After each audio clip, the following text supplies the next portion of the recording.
Welcome to Making Space For, the podcast where we embark on a journey to simplify, organize, and prioritize our lives. I'm your host, Paige Rabin, and each episode will explore the art of intentional living, helping you make room for what truly matters. In a world filled with constant noise and distractions, it's easy to find ourselves surrounded by things that don't contribute to our happiness or well-being. Making Space For is your guide to decluttering not just your physical space, but also your mind and soul. We'll dive into practical tips on downsizing, right-sizing, and the transformative power of letting go. Whether you're starting a cluttered closet, pondering legacy planning, or seeking the elusive balance between work and self-care, this podcast is your sanctuary for inspiration and actionable insights.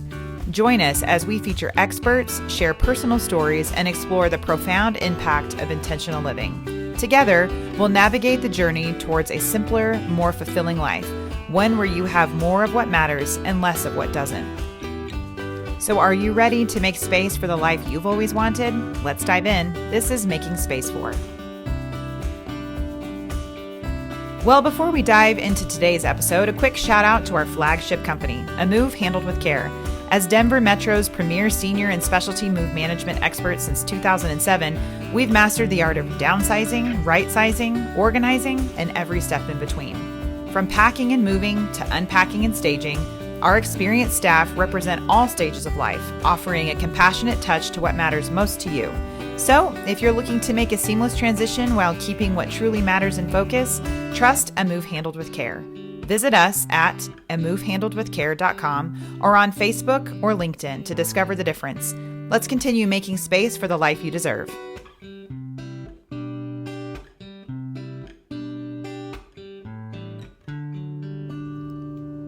Welcome to another episode of the Making Space For podcast. I'm your host, Paige Rabin, and today we're joined by Emily Baumgart, Director of Sales at GroovyTek, a company dedicated to helping people navigate personal technology. Whether it's smartphones, tablets, or computers, over the past 8 years, GroovyTek has developed generationally appropriate training designed to counter the frustrations many experience in trying to keep up with the rapidly advancing tech world.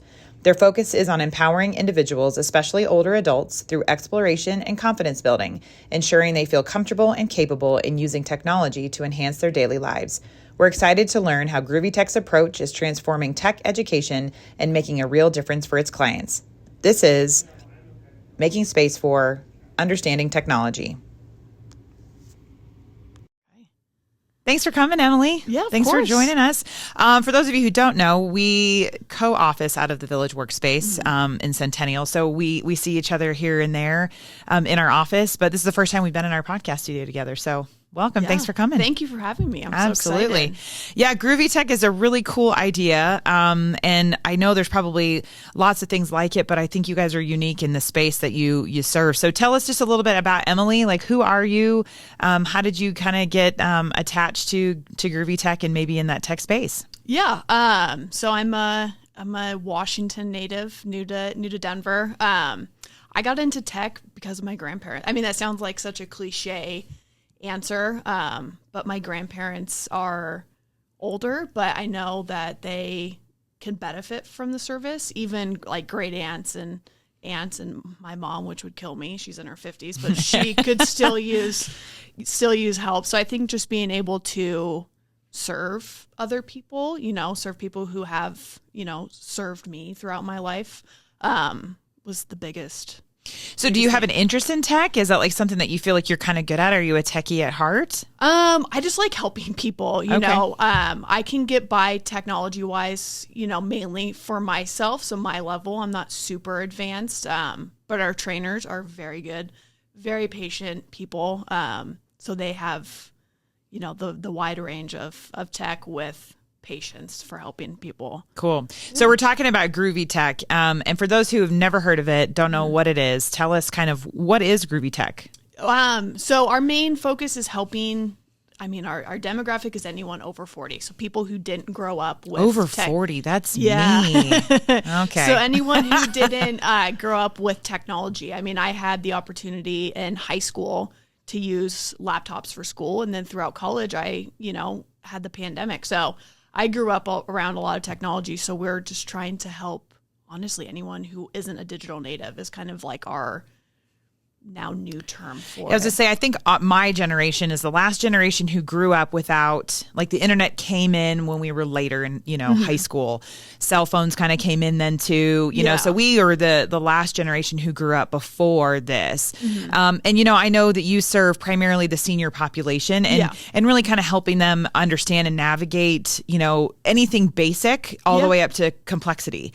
So, kind of talk about your range of services. What does a typical client look like for you, and what are the services that you offer? Yeah, like you said, we can do a wide range. I mean, we have people who just want to learn how to take pictures, text them, post on Facebook too. I know we have a lady in a community who we help with her website. So, I mean, there's a wide range of, anything in between, just trying to demystify, make it not as scary. Because there's a lot of things, and I know being in the senior living space, there's a lot of technology that can help seniors, but it's just kind of breaking down that barrier of, this really can help your life. This can, ordering groceries or, having your prescriptions, there's just a lot of things that they could do that they might not know how to do that can simplify, their lives, whether it's just for themselves, their family, or even, the workers in senior living communities, taking that burden off of the staff. Well, and then,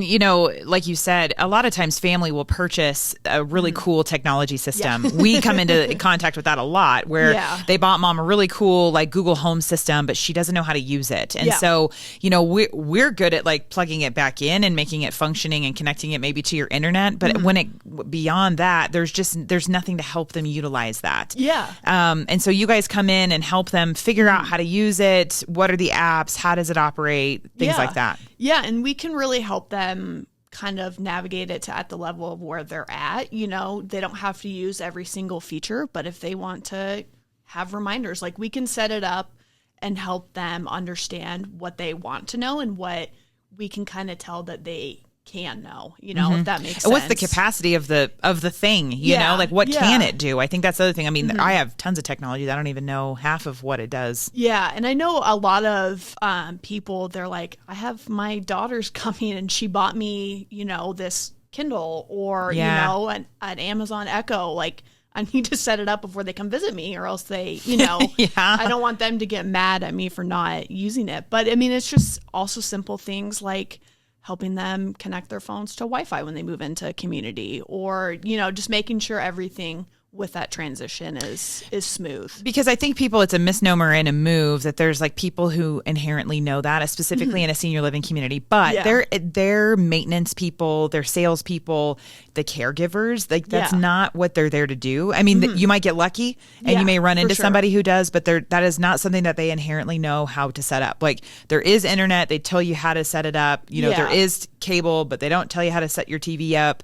And things like that. So you kind of bridge the gap. And they might set that up for them, but where we are different and to have a different approach is really educating them and walking them through that process of understanding it. So the next time that they have an issue, they feel like they have the power to solve it themselves and not have to, run down to the concierge or call their daughter. Exactly. So just trying to make sure that they feel comfortable and supported with doing it. So they're like, oh, I can, I remember when this happened last time, like, I know not to click on that link and that text message that I got sent, or, so there's a wide range of things where we're just trying to make sure that they feel comfortable to navigate their technology. And as I've kind of gotten to, know you and know GroovyTek a bit more, one of the other really cool programs that you offer is that you provide classes. So it's like a class on photography. It's on iPhone photography, or a class on, how to do text messaging and things like that. So speak a little more about those programs that you have. I think those are great for individuals who maybe who get a little nervous to ask questions. I think being in a group setting for a lot of people can make them feel more comfortable that they're not alone in not knowing technology. I think it just broadens that, scope of understanding it. They're like, oh, like, they also don't get it. So, like, I don't feel as bad, and then it kind of gives them someone else, like, oh, so-and-so was at this class. Now they have a friend. They have a friend, and then I can ask a question, if we have a similar device. Last year, before Christmas, we did safe shopping online. Oh, I love where, that. we help them identify a safe website, if possible, use a credit card because it's easier to get refunded if there's scam on a credit card. So just walking them through the process of how to shop safely. It was fun how one person would ask a question and they would just kind of piggyback off of each other, which was really cool to see.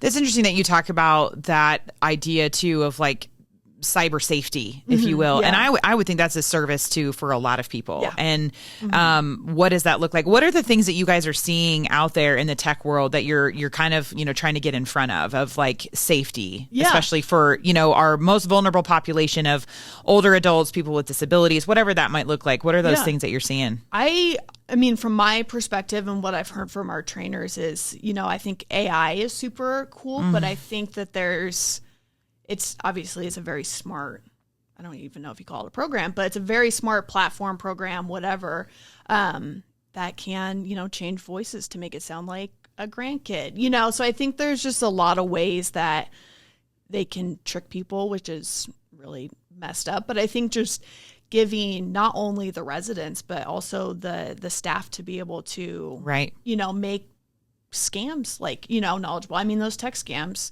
I'm 27, so I get that when I have a funky random letter, I understand that is a scam, but it's just bringing that awareness to, seniors. I think the AI is very good, and I think it can help them a lot, but I think there's a lot that if they're not careful.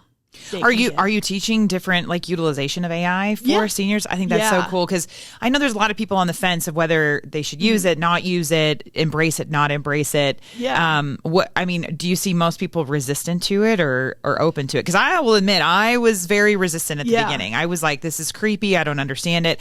And now, fortunately or unfortunately, it's like I have, Chat GPT up on my computer all day, and I use it for, write a clause about this to, write an engaging email for this, or how do I respond to this? And it just makes it better, faster, all of the things. And it starts to learn you, but that's also the scary part. So are other people in that same boat kind of afraid of it? I think there is a lot of like skepticism, which I was in the same boat too, but I think if you go in with knowing what your limits would be and kind of knowing what you would want to understand, I think that's like a cool thing with, our trainers. We're going to do like an online like webinar series. So trying to help them navigate. But I think a lot of it's like, what do they want to get from it? Because there's a lot that they can do, but it's like realistically, what can you do? And then what do you feel comfortable understand? Because we don't want you to do anything that you don't feel comfortable with. But if it is something, you want to do, dive into it. Mm-hmm. One of our trainers, his name's Nick, he's in Florida, but he was like, the best way to understand a platform like that is just ask it questions. So like if you're interested in ChatGPT, ask ChatGPT what it can do for you. Like, how do you work? What do you do? What services can you offer? Yeah. Interesting. I've never thought about asking it what it does. I hadn't thought about that either, but he was like, yeah, it's a cool way to like understand what a platform is. Either just ask it or Google what it can do for you. That way you can kind of know what its capabilities Interesting. I had never thought about using it and it like basically let it teach you about itself. Yeah, which is really cool. Yeah. So you had two different things in there so tell me about how does GroovyTek find its trainers? Because, like for us, I tend to get retired teachers, retired social workers, I have an HR specialist. It's kind of all over the place, but really at their core have this, heart for service and things like that. Where do you find your trainers? And the trainers are the ones, correct me if I'm wrong, those are the folks that are actually physically out with the community members, training and teaching all the technology needs. Yeah. So I would say our trainers, I'm trying to think of them all in my brain. They're, I would say younger, typically male. Interesting. Okay. But very, very, very patient. They will go over things as many times as someone needs.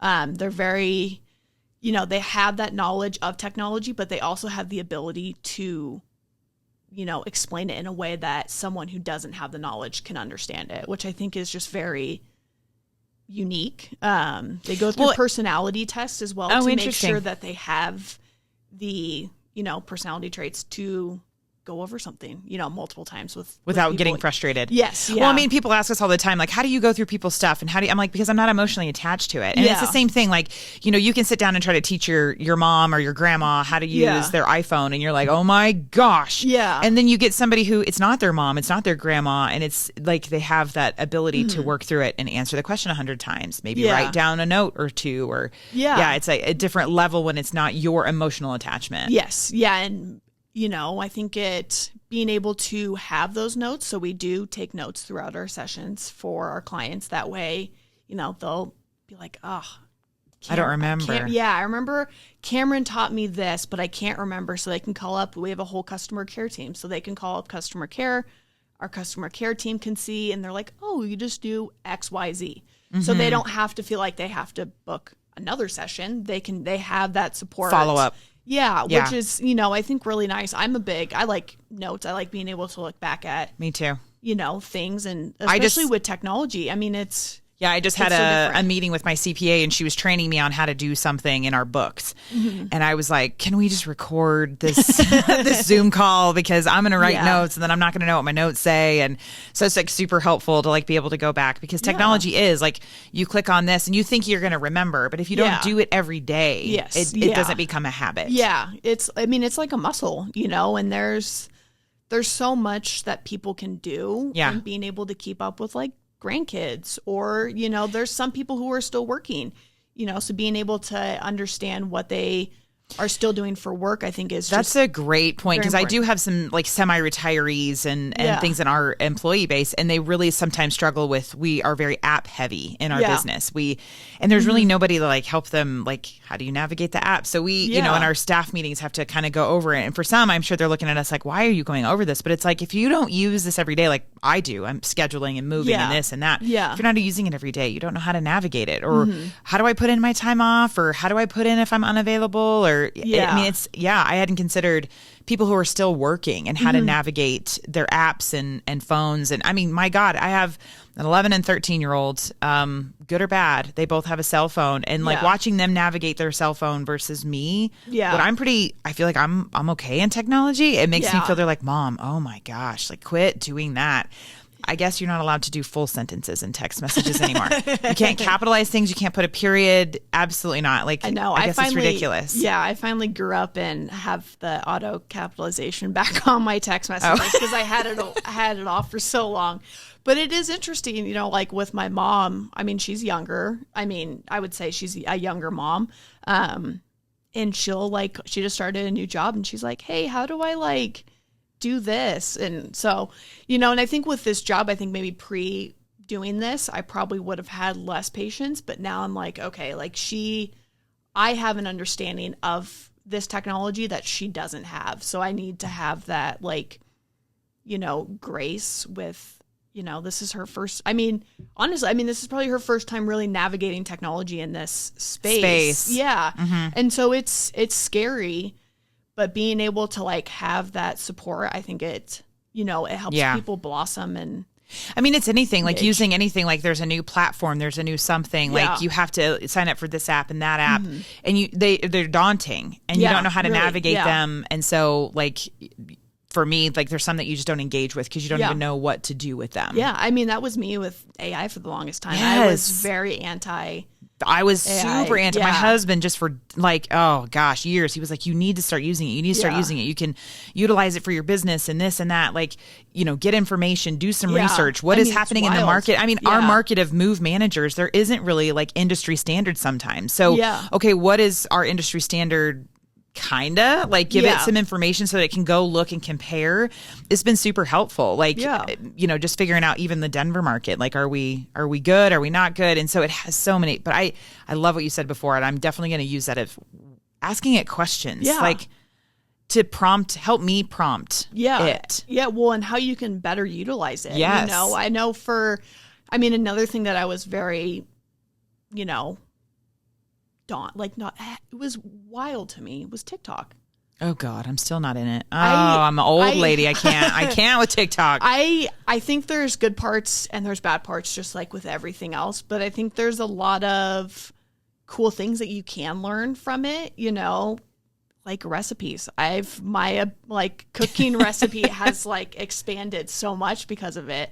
You know, there's obviously bad things with it, but I also think it's cool that there's a lot of senior living communities who have TikTok pages and they, you know, show what it's like to live in a senior living community, which I just think is like really cool to. That is cool. There's a group and I forget where they're out of, but they do Check My Fit. Have you seen that? Oh, they're my favorite on Instagram. Good. Yeah. They are Check My Fit and they come in and they'll like describe where they got their outfit. Yeah. And my favorite are the older gentlemen who have had the same pants for 20, 30 years. And they're like, I don't know where the pants are from. Yeah, and then I it's can Rate tell My you. Fit. And then it has become this, like they're trying to be engaging in their senior living community. And I think it is such a cool way to show the personality of your senior living community and things like that. I find that really cool. Yeah. And I think it also shows people who are maybe getting close to potentially moving in, you know, being like confidence. Yeah. You're going to What's the vibe? Yeah. You're going to see all the cool activities. I mean, they do the coolest activities, you know.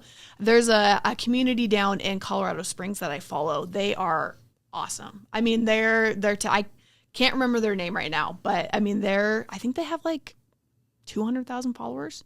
So they are like really, but it's cool. I mean, they're like influencers down there. Yeah, they are. Springs. And they'll like ask their residents, they're like, what's your favorite bird? They'll just like ask them. And now their followers have like favorite residents. They're like, oh my gosh. We're going to follow so-and-so. Yeah. Very so cool. I just think it's cool. You know, I think there's a lot of social media that's not good, but I think there's a lot that, you know, can really break down that, you know, perception of what people think senior living is, you know, because it's not what it's not a nursing home. They're not nursing homes anymore. Now there are still some that have that same vibe and look and things like that, and that may not be for you. But there are some really cool ones where I mean, we have some that we move into here all the time, and every time I move someone in there, I always ask the question, do you have friends that live there? And they're like, well, of course. And it's like this little village, and they all just, you know, and now they're, you know, they play bocce ball and they play pickleball and they, you know, have a mahjong group, and they have built-in friends automatically. It's definitely changing the look of senior living. Yeah, it's kind of like reverse of a dorm in college in a way. You know, it's kind of, you know, like that horseshoe of life, you know. And you can participate if you want or not if you don't. I will say we did have a client once who, you know, she moved into a community. It was sort of new. And so we followed up with her after and said, hey, how are you liking, you know, the building? And she's like, I'll be honest with you, it's like a dorm.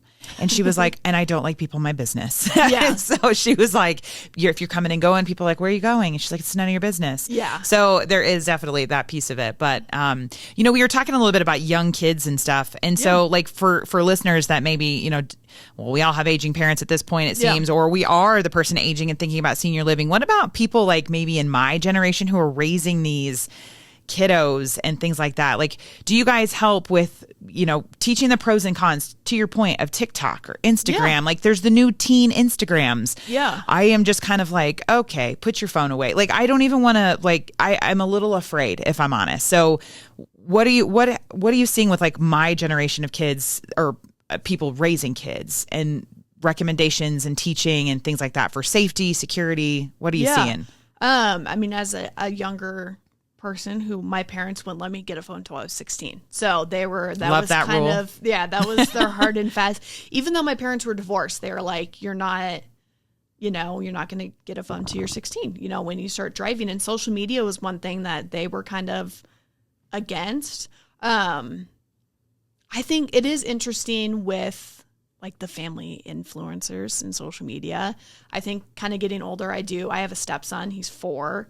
And I'm like, that is like kind of, it's wild, you know, like really just, it's a dangerous ground. I think being able to monitor, you know, I know a lot of social media you can do like parental controls on, which is really cool. Yeah, which seems, again, daunting for me. I'm like, I don't want to manage my own. I don't want to manage yours, you know? Yeah. And I think, you know, I am a step parent, but he's also 4. So it's not like he's a teenager. But I think, you know, being not far removed from being a teenager, I think just being open with. Have you guys, is that part of, maybe it's not even part of your business model. Have you even considered doing like teen trainings. No, but I think that would be really cool. Yeah, because I think they're like, getting into the school systems and like putting programs on because my daughter goes to high school next year. Yeah. So it's been kind of easy to say no social media, whatever, through middle school. Yeah. But when you get to high school, I mean, just like anything, like my son got a phone at 11 and it was because he needed it for school. Yeah. They're now getting to the point where they need, I have to have the Duolingo app for my Spanish class, and I have to have, and I'm sure there's workarounds for kids who don't or parents who refuse. Yeah. But I mean, just an interesting for my generation of like just having somebody teach them about, posting safety. Where are you? Putting locations so now people know that you're away, stuff like that for kids that they're not thinking about, that when there's predators out there looking, how do you know? I mean, it's honestly not too different between seniors and, younger kids. I think the knowledge of the platforms is different, but I think the way to keep them safe is similar. Not accepting maybe friend requests, having a private Facebook. I think you can have private Facebook, private Instagram, Twitter, all that stuff. You can have it all private, so it's only people that you know. But I think the approach of maybe helping like your mom or your great aunt, I think it is fairly similar in the approach to it. To be honest, my mom got hacked in a couple things, and it's the same thing. Like sometimes if you aren't knowledgeable about it, like your stuff gets hacked and this and that, and what do you put your accounts into? What do you not put your accounts in? What are truly, safe methodologies? Yeah. But you're not wrong. And I think maybe our generation is more active in it. And then we're trying to like shield, protect, but also give them freedom because it's part of their social life. It is now part of social life. It is. If you are not on TikTok, or I'd probably be the last person to let my kids on TikTok. But if you are not on those things, then there's certain things you're missing out. You're not connected. You're not understanding. And that, good, bad, or indifferent is definitely something that we as parents are facing right now. Yeah. I mean, I can't imagine what that would be like as, having, I'm grateful I didn't have it when I was in high school. It might have existed when I was in high school, but I definitely was not aware of what it was in high school. It didn't exist when I was in high school. Thank God it didn't exist. I just can't imagine. High school's hard enough. Yeah. Then to add in that piece of it. I mean, I couldn't know. I mean, the Mean Girl stuff, and I say that it's not even just Mean Girls, but you know what I mean? Like the traditional Mean Girl stuff can get even meaner because now it can be blasted to the world. And they can hide behind a yes. Profile. And the bullying, cyberbullying, all of that is just, it's a whole new animal. Yeah.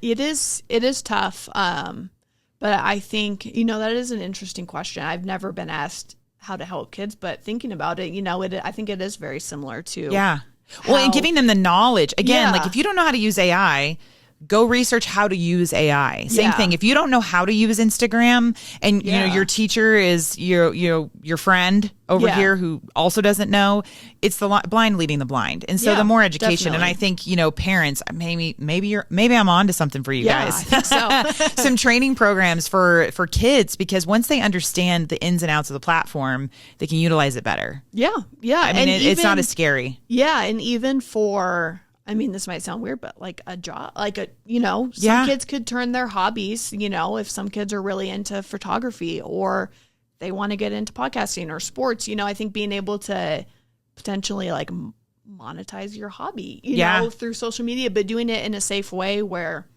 you're not, exposing too much of, maybe where you live or, just certain things, just making sure you're not like giving it all out to everyone. But well, I mean, we just have a new social media person that we just hired. She's our new marketing gal, and she's fantastic and has some really great ideas, and I'm really excited to see what she does with us. But, I had to tell her certain things that like, this is and she knows this, of course, but I had to say it as like the owner of our company, of run everything through a lens as if it's an HR and if it's a privacy policy, because privacy of our clients, privacy and protection of our, of the things of our staff. Like if it, we don't just want the laugh. We don't just want the engagement. It should look like, we're a professional outfit because we are. And I think that's so interesting because we watch different, people do different things, and I'm always like, ooh, I don't know if you considered that when you posted that. While it may be cute and funny, it may not send the right message about who you Yeah. are. Like, well, we're serious. We also have a lot of fun. We want to show that side, but at the same time, like, but we're serious. Like when we come to your, your home, we take your move serious. We take your things serious. We take Yeah. your family situation serious, but we also have a good time. So Yeah. it's that kind of, and having a professional who knows kind of what that looks like and is following trends and knows what's Yeah. happening. That to me is like where I just outsource it out. So, Yeah. kind of same thing with GroovyTek. Like when it gets a little like, ooh, like that's a little more than I'm willing to do. Like we'll outsource it to you. But Yeah. you mentioned earlier too that somebody was in Florida. So is GroovyTek that kind of idea and that service nationwide, or do you have certain locations or areas? Yeah, so we have trainers in the Phoenix metro area, obviously the Denver metro, and then in southern Florida.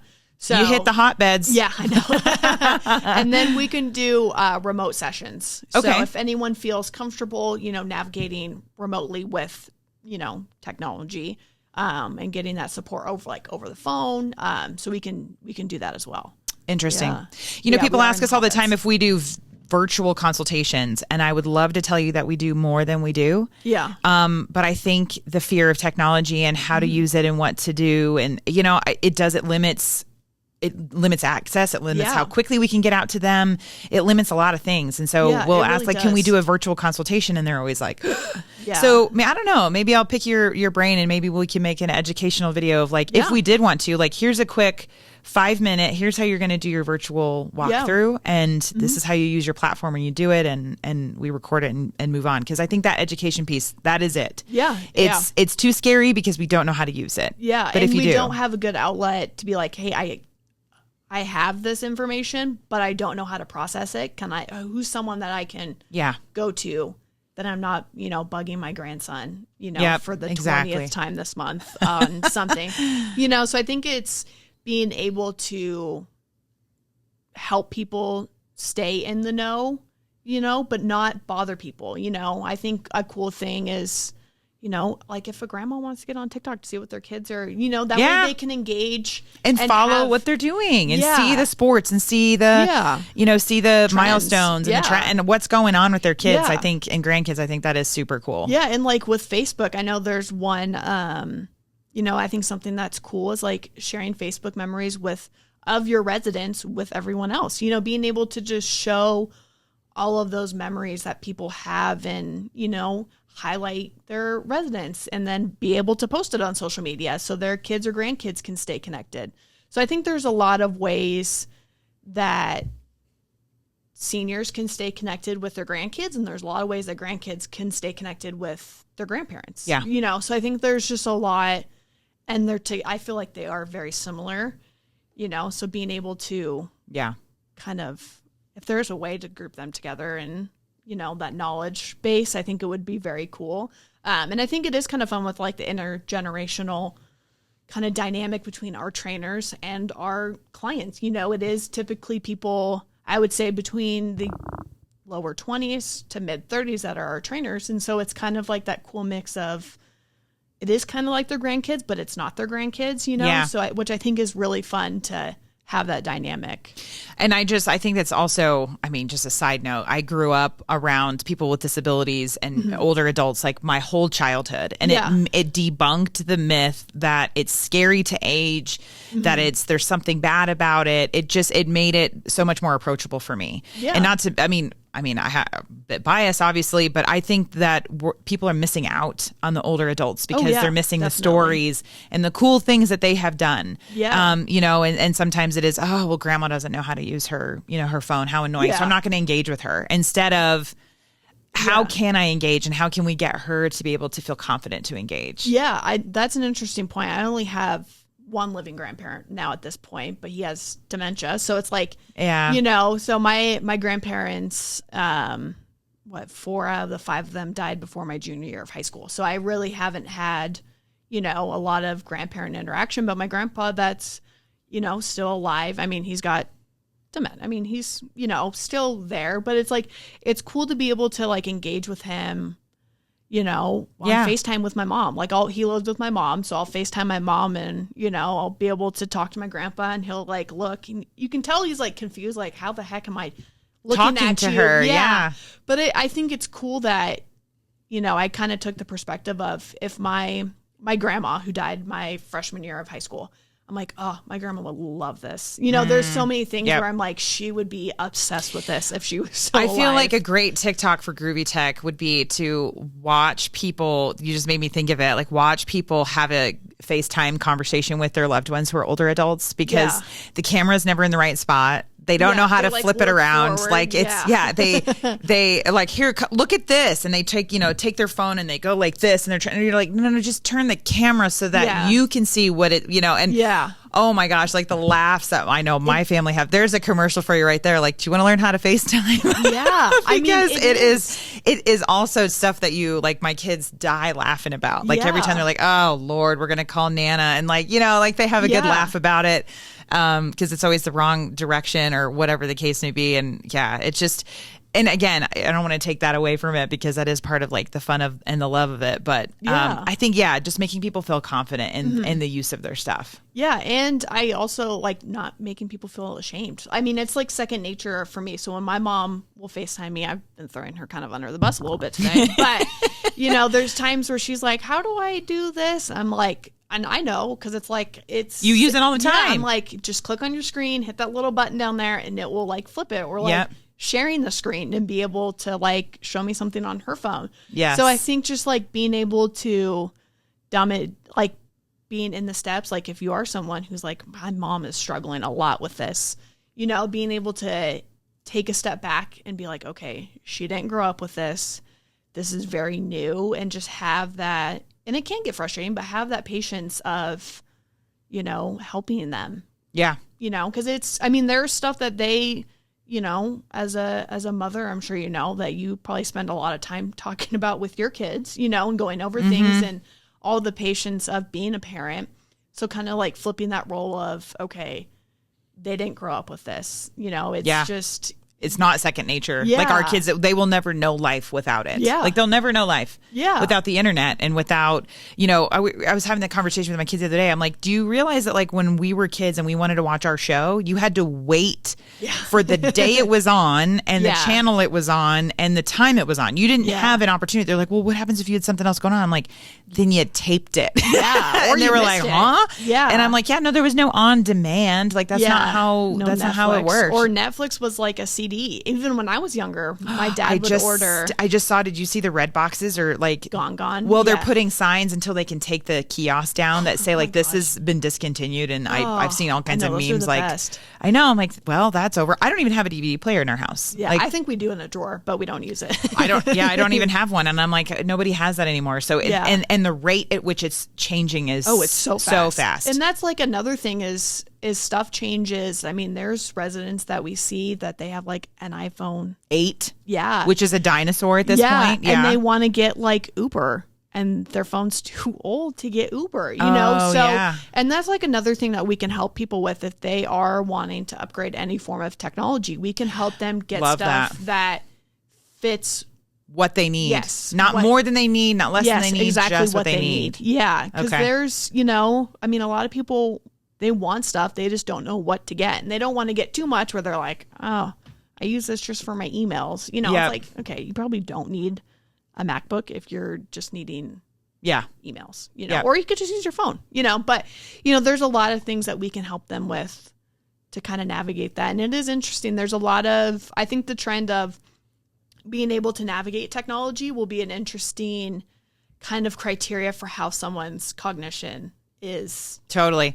I went into the Apple store. My computer had a problem and it was broke the screen and whatever. And I went in there and bless the Apple people's heart, because I was in there, knew exactly what I wanted, knew how to get it fixed, I do my research. I came in prepared and what have you. And then, this poor lady was in there and she's like, it just won't turn on. And she just wasn't pressing and holding the button long enough, like they deal with that stuff all day. Yeah. Like, and not to mention, I'm sure, this poor lady, like carved out that time to go in there, to go do that. I was probably and terrified too. Yes. And was like, oh, it's going to be broken. I'm going to have to buy a new one, you know? And that was what she was just not holding the power button on long enough, you know, to make the apple appear to turn it on. And oh my gosh. And I'm like, bless all of your hearts, because this is a lot that I would struggle with. But I'm glad that's your center of excellence. Well, the last question I always like to ask people is, our podcast is called The Making Space For. So we love to have guests on that I feel, because I pick it, I curate it, I suppose, but that honestly, like, create a space for people to do something else, or to create a space where they feel more confident and prepared. So how does GroovyTek and, you know, just what you do and the style of your work, how does it help people make space for other things in their life? I mean, I think it helps them broaden their hobbies too. If people have hobbies, you know, I think there's a lot of ways that they can either broaden an interest that they have. You know, I think being able to have that, you know, kind of with the AI, being able to be like, hey, can you tell me like a little bit more about this? You know, I think there's a lot of ways that we can help people broaden their interest in certain things. Love that. You know, and not feel like they have to always rely on when their grandson can come, you know, or, you know, when they can text back, you know. So I think just being able to give them that space and know that we're never going to judge them for not knowing how to do something, you know, because we go in with the expectation or, you know, that knowledge of, okay, they don't know this, you know? So I think just being able to not judge someone and make them feel like they are in a space that they can ask us 100 times if they need help with something. We're never going to be like, okay, we got to cut it off, you know? So we'll never make them feel bad for not knowing, because it's not their fault. I mean, it's no one's fault that they didn't grow up with technology. So I think just giving them that space to, you know, dive into it. Yeah. You know, and share. You're never things. Too old to learn. No, never too old. And I mean, and they want to learn, you know, they want to know how to do these things, but it's just giving them that platform and that space or that person that they feel comfortable with asking that question. Love that. Well, thank you so much for joining us. I love what you guys do. I think it's super great. I love that we're semi-neighbors and we get to see each other all over the place, but really appreciate you. And hopefully people will, you know, call and utilize your services in the hotbed areas of Arizona, Denver, and Florida. I know. I appreciate it. Thank you. Absolutely. Thanks for coming. Yeah, thank you. That wraps up another inspiring episode of the Making Space For podcast. A huge thank you to our incredible guests and to you, our cherished listeners. Your journey to intentional living begins with each small step, and we're honored to be a part of it. If you enjoyed what you heard today, please consider liking, subscribing, and rating our podcast on your favorite platform. Before we part ways, a friendly reminder, if you're embarking on a move or seeking expert guidance in downsizing, remember a move handled with care in Denver. With over 15 years of experience in senior and specialty move management, we're here to transform your transition into a seamless, stress-free experience. Visit amovehandledwithcare.com for more information, and let's continue making space for the life you've always wanted. Until next time, stay inspired, stay intentional, and keep making space for what matters most.